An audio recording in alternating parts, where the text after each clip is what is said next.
You're listening to the best of the Morning X, dropping back into the interview from a few moments ago. This is the original 99X. We're talking to Michael Moore. How did you get OJ to be on the show? You just called him personally? I just called him up. You called him up. And he went for it. Yeah, I mean, I had a feeling that he would probably do it, and the fact is that nobody had ever asked him because he's so hated and despised. But, you know, my attitude, and I said this to him, I said, for 3 years I've been listening to Geraldo and everybody else blab on about this, and I'm the kind of person who always wants to hear the other side. Regardless whether I agree with it or not, I want to hear the other side, and I've not heard it out of your mouth what really happened. I'd have him on our show if he would come on. You'd have him on, wouldn't you? In a minute. In a second, yeah. And you'd ask him the questions. The same ones that I've heard him answer, but I want to ask him. Well, you know, the reality is, and people have told us, and we've said this on the radio before, and people say, how could you have this guy on? He's a murderer. The reality is he's the central figure in the most high-profile crime story of the century. Right. Why would you not want to have that on? I mean, that's, you know, as a broadcaster. It's just, you know, it was... I didn't understand that. I know people said that. Why would you do it? Well, I said, geez, I mean, you know, if I'd sent investigators down to South America and found out that Hitler was still alive, you know, would I go? Oh, I don't want to talk to him. Yeah, Leslie, you'd want him on, right? Exactly. Yeah, I don't want to talk about that. I'd put a camera right in the guy's face and say, hey, I got a couple questions here. Why didn't Fox, or why didn't they want to show that the OJ thing? Why are they so protective over it? That seems like right up their alley. Actually, Fox wasn't the problem. Fox did want to show it. In fact, Fox really wanted to exploit it, you know. Tonight, when Heisman Trophy winners attack, you know. When running backs attack. It was more the studio who owns the show, Columbia TriStar Television, that was very nervous about it and was actually kind of upset at me that I had, put him on the show. When I first met with the executives to plan out the show, you know, they were like kind of challenging me. Well, who are you going to get on this show? And as a lark, I just said Mother Teresa and OJ. I think would be a good combo on the couch. And then, like a week later, Mother Teresa died. So I figured, okay, well, I got to go get OJ and just prove to them I can get anybody to come on the show. And they I did just call him up, and he was watching Selena with his kids when I called him.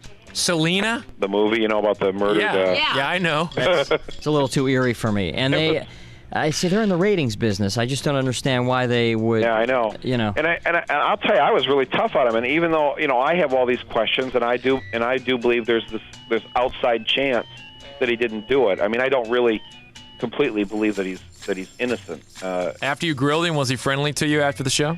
Yeah, he appreciated the chance to explain his position, and he did it with such directness and such calmness that if he did commit the murders, he is so f***ing psychopath at this point that he could pass a lie detector test. Right, he's convinced himself. He's convinced himself totally that he had nothing to do with it.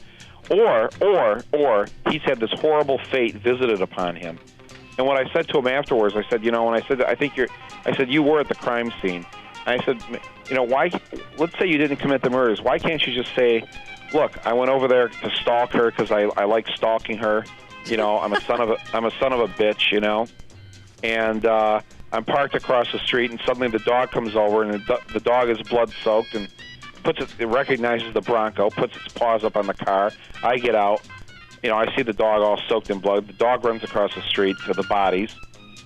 And suddenly, at that moment, you're looking down at two dead white people, and no matter how hard you've tried to be white yourself, you are a black man in the United States of America, and you know it at that moment because there are two dead white people there, and one of them you used to beat.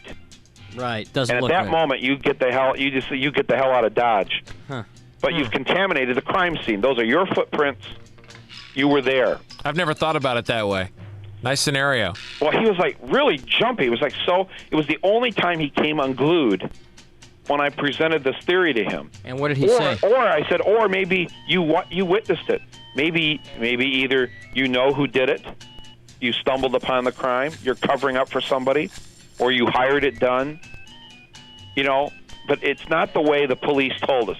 I do not believe you, a 50-year-old man with your arthritic knees, leapt over fences and walls, you know, fought two healthy people in their late 20s, you know, and had no witnesses to this crime on a busy Sunday night on a busy street in L.A. We'll never know. You know what? I think we will know at some point. Someday? I think we will too. Yeah. I really believe that. Michael, what is your next project? Well, we just signed a deal with British Television. They're going to finance 16 new episodes of TV Nation. So we'll be back on the air with that later this year, probably under a different name.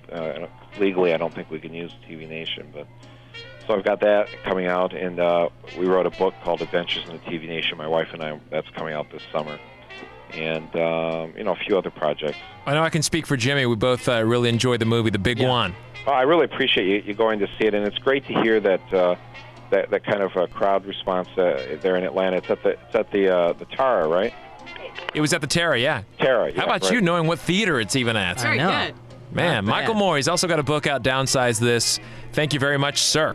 No, thank you very much, and I've always enjoyed the time I've spent down there because, well, my old buddy Newt, That's in right. the neighborhood. Newton was on last week. We'll tell him you said hi. Okay, do that. Michael Moore on the Morning X. You're on the best of the Morning X. Barnes, Leslie, and Jimmy. 99X.